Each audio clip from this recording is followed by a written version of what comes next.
Nas sociedades ocidentais modernas, é comum o entendimento de que o conhecimento científico é essencial para auxiliar na resolução dos graves problemas sociais que enfrentamos hoje.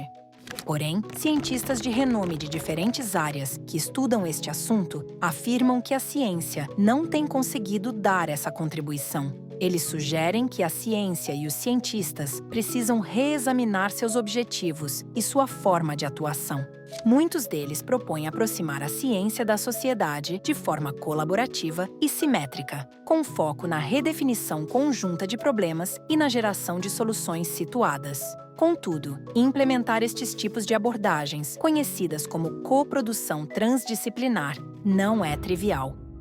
Quais os desafios para que processos de coprodução transdisciplinar possam contribuir para a resolução dos graves problemas perversos que enfrentamos? Os desafios de processos de coprodução transdisciplinar estão, em grande parte, associados a como a ciência é vista na sociedade. O mito da ciência livre de valores, que serve como árbitro imparcial para a tomada de decisão, ainda prevalece dentro e fora da academia nas sociedades ocidentais modernas. Mas a realidade é diferente.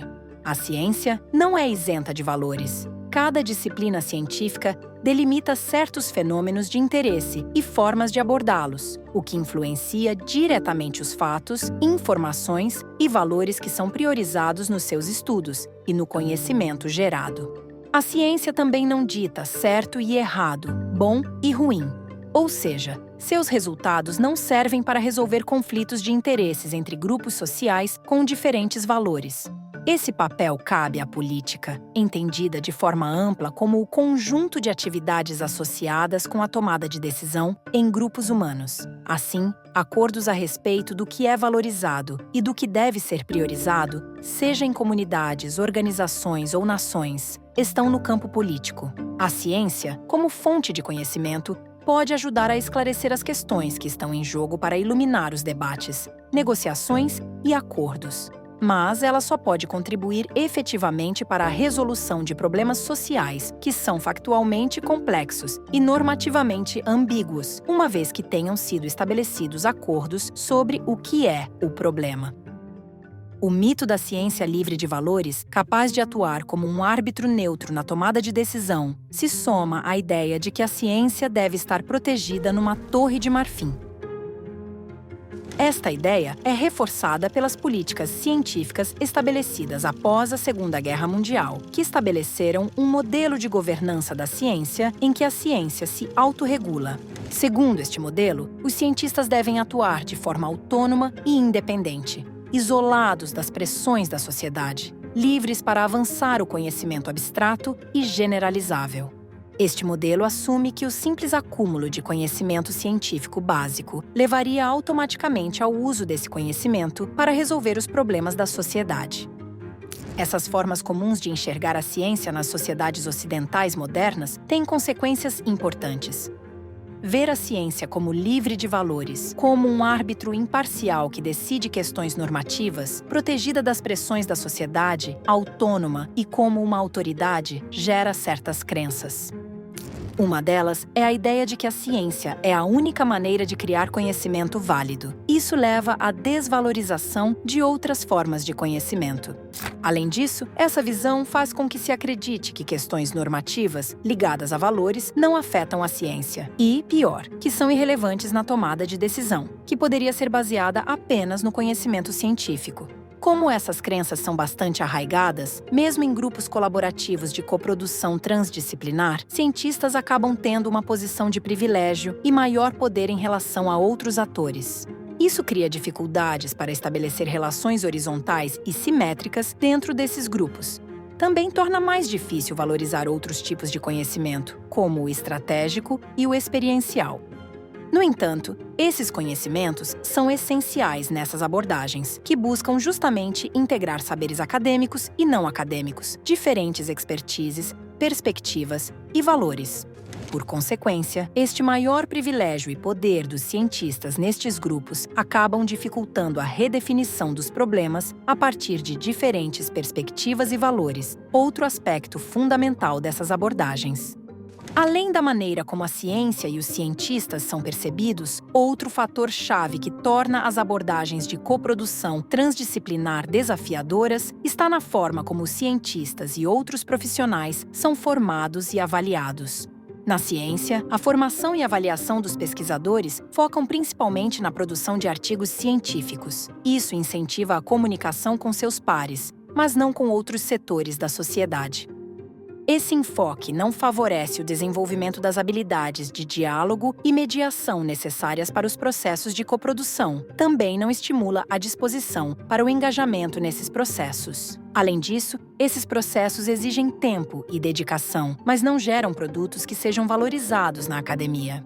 Esse desafio não se limita aos cientistas. Muitos profissionais também são formados sem ênfase nessas habilidades e, em geral, outras organizações, além das universidades, não valorizam processos colaborativos de coprodução ou o empenho de seus funcionários ou membros nesses processos.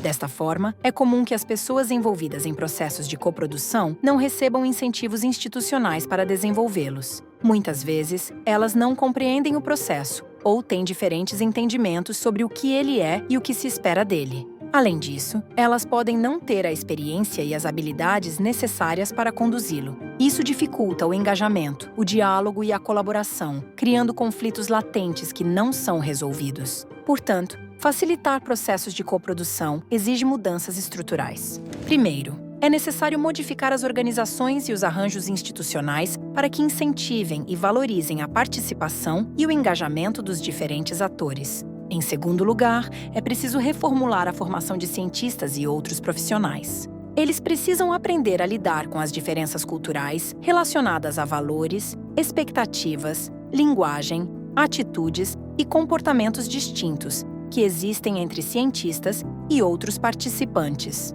Além disso, devem aprender a respeitar e a lidar com as diferenças entre os diferentes tipos de conhecimento.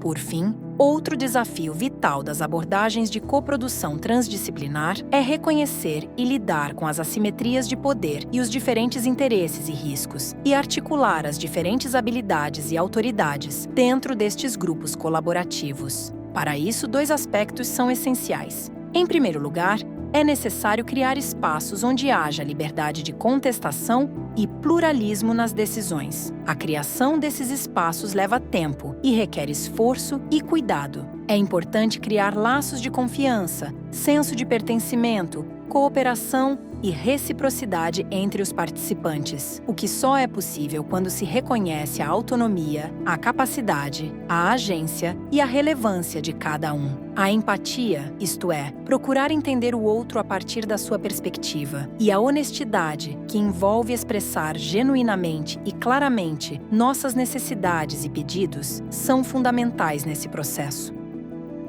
Com o tempo, este tipo de ambiente permite diálogo e aprendizado mútuo e leva à construção de repertório comum e de perspectivas compartilhadas, que contemplam as visões e conhecimentos individuais, mas são maiores do que eles. Em segundo lugar, é fundamental, nestes espaços, repensar o significado da palavra autoridade. Em vez do significado usual de autoridade como algo imposto a priori aos demais do grupo, pensá-la como algo ofertado ao grupo. Neste sentido, a autoridade de cada um nasce das suas habilidades e expertises, que são oferecidas e complementam as de outras pessoas no grupo. Apesar dos desafios, quando o grupo consegue desenvolver esses espaços e formas de interação, as abordagens de coprodução transdisciplinar oferecem grandes benefícios. Além de gerar propostas de soluções específicas para problemas concretos, elas promovem aprendizado coletivo. Esse aprendizado se manifesta na criação de redes de entendimento e colaboração que atravessam organizações. Essas redes unem pessoas, valores, conhecimentos e intenções, fortalecendo a capacidade de enfrentar desafios complexos de forma conjunta. Eu avalio que a coprodução transdisciplinar ela pode oferecer uma melhor compreensão das múltiplas dimensões dos problemas ambientais enfrentados pelo mundo atual e, com isso, aumentar as chances de melhores tomadas de decisão pelos tomadores de decisão, oferecendo ferramentas importantes no tratamento das políticas públicas ambientais. ambientais no Brasil, auxiliar na adoção de soluções mais racionais, baseadas em dados e evidências, e com isso entregar uma gestão ambiental mais assertiva e antenada com os problemas ambientais complexos que enfrentamos no mundo atual.